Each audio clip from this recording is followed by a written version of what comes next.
जय हिंद। इस वीडियो में समझते हैं कि कोरोना वायरस किस तरह से हमारे शरीर में अटैक करता है और उससे हमारी मृत्यु कैसे हो जाती है, और वैक्सीन किस तरह से उस कोरोना वायरस को हरा देता है, या कोई व्यक्ति स्वतः कैसे ठीक हो जाता है वैक्सीन से, और वैक्सीन कौन सी सबसे ज़्यादा कारगर होगी, हमें कौन सी वैक्सीन को लगाना चाहिए, इस सब के बारे में हम समझा देते हैं।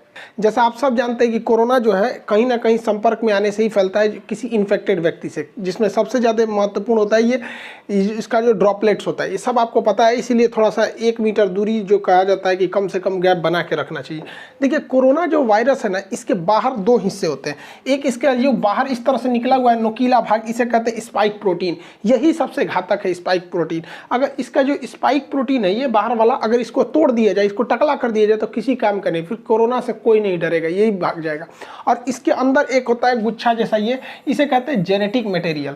ये करता है, ये हमारी बॉडी में घुसने में मदद कर देता है, और ये जेनेटिक मटेरियल जो है ना, अपने जैसे नए संतान को उत्पन्न कर देता है। इसलिए अगर एक भी कोरोना वायरस आया तो इसके अंदर का ये जो जेनेटिक मटेरियल है, ये उसको 1 से कब 1 लाख बना देगा, कब 1 करोड़ बना देगा, कुछ नहीं पता। तो ये जनरेशन बढ़ाने के लिए होता है, ये स्पाइक प्रोटीन शरीर में एंट्री करने के लिए होता है। ये कोरोना वायरस जो होता है, इसका ये स्पाइक प्रोटीन जो होता है, ये केवल फेफड़े में ही टच कर सकता है, बाकी शरीर में कहीं से भी ये एंट्री शरीर के अंदर सेल में नहीं कर सकता है।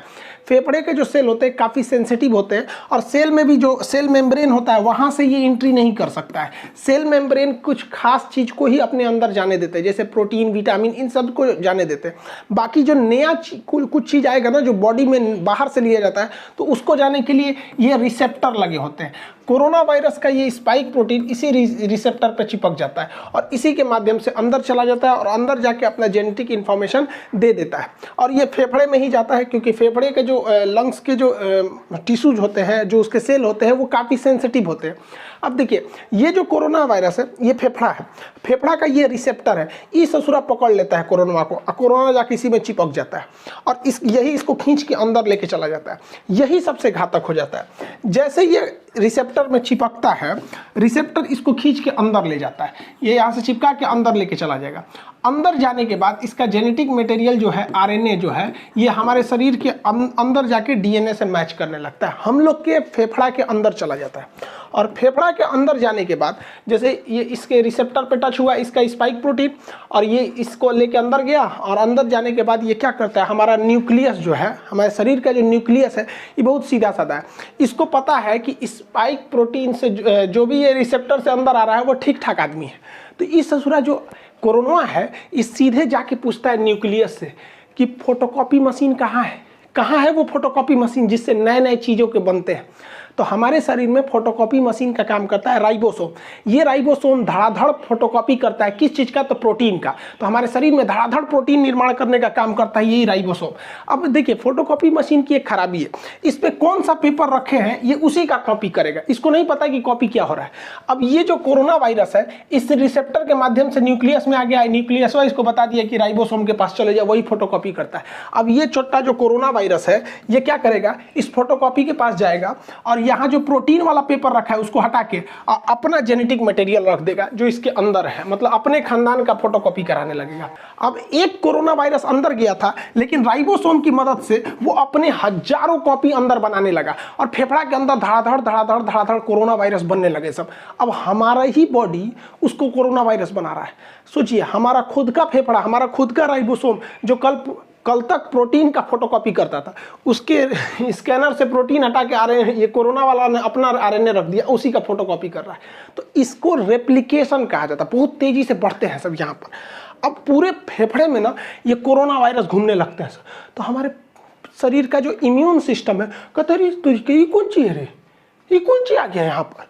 पूरा इम्यून सिस्टम कंफ्यूजन में हो जाता है, उसको पता नहीं चलता है कि है कौन, लेकिन ये समझ जाता है कि ठीक आदमी नहीं है, इसको मारना चाहिए। तो हमारे शरीर का जो इम्यून सिस्टम है, ये इसको लगता है मारने, धड़ धड़ धड़ धड़ धड़ मार काट करता है। तो हमारे शरीर को पता ही नहीं चल रहा, हम लोग ऐसे घूम रहे हैं आराम से, हम लोग के फेफड़ा में मार धाड़ चल रहा है। हमारा एंटीबॉडी जो है, ये हमारा इम्यून सिस्टम धड़ धड़ मार रहा है इसको। तो हम लोग को बुखार आना चालू हो जाता है, क्योंकि हमारे शरीर का ये डिफेंस मैकेनिज्म है कि जब भी अंदर मार धाड़ चलती है तो बुखार हो जाता है, ताकि वो टेम्परेचर से कोई कोई नए नए छोटे मोटे वायरस वगैरह ऐसे मर जाए, लेकिन ये ससुरा मरता नहीं है यहाँ पे, अरे मारे जा रहा है, मर ही नहीं रहा है यहाँ पे। तो न्यूक्लियस कहता है कि रे आप बकलोलवा, वो मारने से नहीं मरेगा, यहाँ फोटोकॉपी होकर उधड़ाधड़ निकल रहा है, इसकी कमी ही नहीं कर सकते तुम मार के। तो ये कहता है कि भैया तो हम कौन सी करें। तो न्यूक्लियस इसको बताता है हमारे इम्यून सिस्टम को कि एक काम करो, तुम एंटीबॉडी बनाओ, क्योंकि इसको घुसने से रोको, क्योंकि अगर ये घुस जाएगा ना, एगो तो घुस के अपना फोटोकॉपी बना ही रहा है, इसको घुसने से रोको। तो ये कहता है कि क्या करे, ही रिसेप्टरवा नोच देगा। तो ये कहता है अरे भैया ओकरा मत नोच, एके नोच देगा ना तो कब वो दवाई खाएगा तो दवाइयों अंदर नहीं जाएगा। एक काम करना, इसी को बर्बाद कर दो, इसका जो खोपड़िया है, इसको खोपड़िया को कैसे भी बर्बाद करो। तो खोपड़िया का जो चिपकने वाला है उसका थुथुरा कूच दिया जाता है। तो थुथुरवा कूचने के लिए एक एंटीबॉडी होता है। तो हमारे शरीर का डिफेंस मैकेनिज्म एक एंटीबॉडी बनाता है। ये एंटीबॉडी जाके इसके मुँह से सट जाता है, मुंह से चिपक जाएगा। देखिए यहाँ जाके चिपक गया, ये ऐसे चिपक गया, ऐसे चिपक गया। तो ये चिपक जाते हैं सब, तो वो जैसे चिपक जाएगा तो वो इससे नहीं सट पाएगा। अब इसके स्पाइक प्रोटीन जो हमारे फेफड़े के रिसेप्टर से सट रहा था, अगर एंटीबॉडी शरीर में बनने लगेगा तो जाके चिपक जाएगा इसकी स्पाइक प्रोटीन से, और वो चिपक नहीं पाएगा। बस इसी तरह कोरोना सही हो जाता है। जिसके शरीर में एंटीबॉडी बनने लगा, वो एंटीबॉडी जाके किससे चिपकेगा, कोरोना वायरस के यहाँ पर जो स्पाइक प्रोटीन है उससे, और इस सिस्टम को लॉक कर देगा। अब ये लॉक कर देगा तो ये वाला इसमें जा नहीं पाएगा। लेकिन इस ससुरा कोरोना के बाहर बहुत ज़्यादा स्पाइक प्रोटीन है, तो बहुत ज़्यादा मात्रा में एंटीबॉडी होना चाहिए, तभी ना ये सबको लॉक करेगा। अभी देखिए ना, 1 2 3 4 5 पाँचें को लॉक कर पाया, इस ससुरा कहीं ना कहीं से सट के घुस जाएगा। इसलिए हमारे शरीर में एंटीबॉडी ज़्यादा बनना चाहिए। देखिए यहाँ पे खूब ज़्यादा मात्रा में एंटीबॉडी बना है, ये सब देखिए एंटीबॉडी। तो जिसके शरीर में ज़्यादा एंटीबॉडी बना, वो कोरोना जैसे आया, एंटीबॉडी बन गया, धड़ाधड़ कोरोना का मुंह बंद कर दिया, अरे चुप ससुराना, तो तू सट के अंदर घुस जाएगा। और जिसमें ये एंटीबॉडी नहीं बन पाया वही लोग मर जाते हैं। तो कहा जाता है जिसका इम्यून अच्छा होगा, अच्छा होने का मतलब वो एंटीबॉडी ज़्यादा बना देगा, कोरोना का मुंह चिपका देगा, थाप दिया, चल चुपचाप रहो यहाँ पे, अब वो बच जाएगा यहाँ पे। अब आपको एक बात समझ में आ रही होगी हल्का हल्का कि वैक्सीन क्या करेगा। वैक्सीन कुछ नहीं करेगा, बल्कि वैक्सीन इसी एंटीबॉडी को बनाएगा ताकि यह एंटीबॉडी कोरोना के स्पाइक प्रोटीन पर जाके सट जाए और उसका मुंह बंद कर दे। अगर मुंह बंद हो गया तो कोरोना हमारे शरीर के रिसेप्टर से टच होकर अंदर नहीं जा पाएगा, वो ऐसे ही ऊपर घूमते घूमते अपने से मर जाएगा। तो वैक्सीन का यही मेन काम हो गया कि वैक्सीन जैसे हमारे शरीर में लग जाता है तो इतना ज़्यादा हमारे शरीर में एंटीबॉडी बन जाता है कि ये एंटीबॉडी कोरोना को चारों ओर से घेर लेता है। कहता है कि आओ आओ सट जाओ हमारे में, तो चारों ओर से ये एंटीबॉडी सट जाता है। जब एंटीबॉडी सट जाएगा तो कोरोना के जितने स्पाइक प्रोटीन है उसका मुंह बंद हो जाएगा, हमारे शरीर में एंट्री नहीं मार पाएगा, दूसरा कोई काम नहीं है। जैसे देखिए ये एक ह्यूमन सेल है, अब इसमें क्या है, कोरोना वायरस का स्पाइक प्रोटीन फंस गया है, लेकिन जब उसमें न्यूट्रलाइज किया गया एंटीबॉडी देकर तो ये एंटीबॉडी जाके इससे सट गया है, ये एंटीबॉडी सट गया। अब ये इससे डायरेक्ट टच में नहीं आ सकता है, तो हमें कोरोना नहीं होगा। यही काम होता है हमारे वैक्सीन का। अब इसमें इतना टाइम क्यों लग गया, तो देखिए वैक्सीन बनाने में सबसे बड़ा था कि इसके अंदर का जेनेटिक मटेरियल जो फोटोकॉपी कर रहा था वो क्या है पता करने के लिए।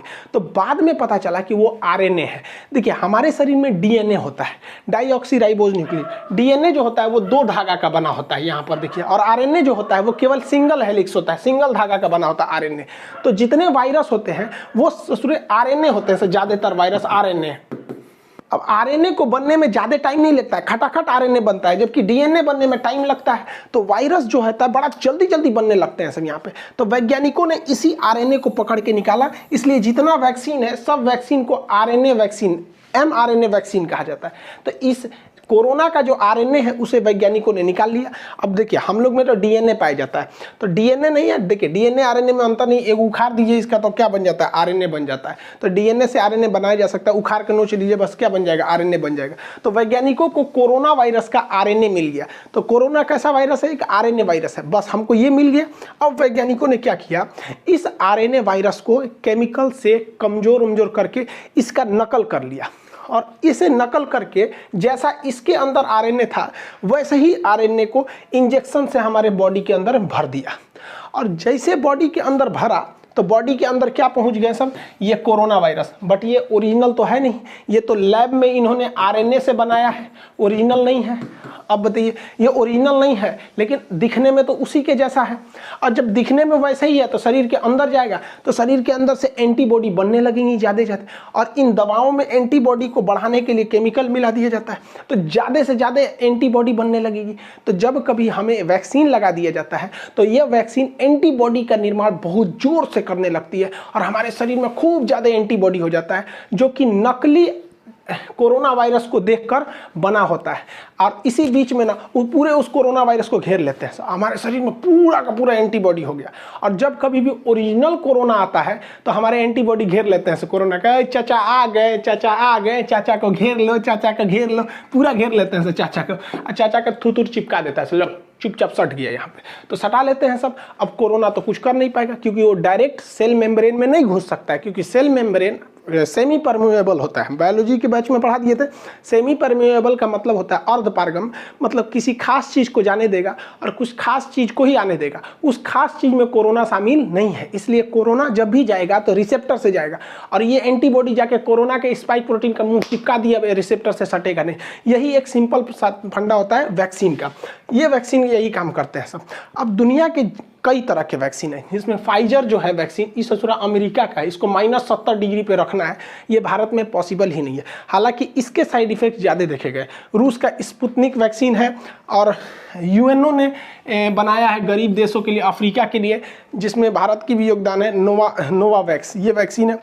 ऑक्सफोर्ड यूनिवर्सिटी और एस्ट्राजेनिका ने मिलकर जो वैक्सीन बनाया है उसे भारत में नाम दिया गया कोविशील्ड। ये वैक्सीन भारत में बनी नहीं है, इसका प्रोडक्शन होगा serum institute of India Pune में, जिसके सीईओ हैं आदार पूनावाला। तो ये वैक्सीन है, जितनी वैक्सीन है ये सारी की सारी वैक्सीनें mRNA पर डिपेंड है, यानी आरएनए वैक्सीन है। मतलब कोरोना का कॉपी करे हमारे बॉडी में घुसा दो, उसको देखा देखी जब वो बनने लगेंगे एंटीबॉडी, तो उस एंटीबॉडी की मात्रा बढ़ा दो, और जब ओरिजिनल कोरोना आएगा तो उसका थुथुर चाप देंगे सभी, सब इसी पर काम करता है। लेकिन भारत का वैक्सीन इस पर काम नहीं करता है।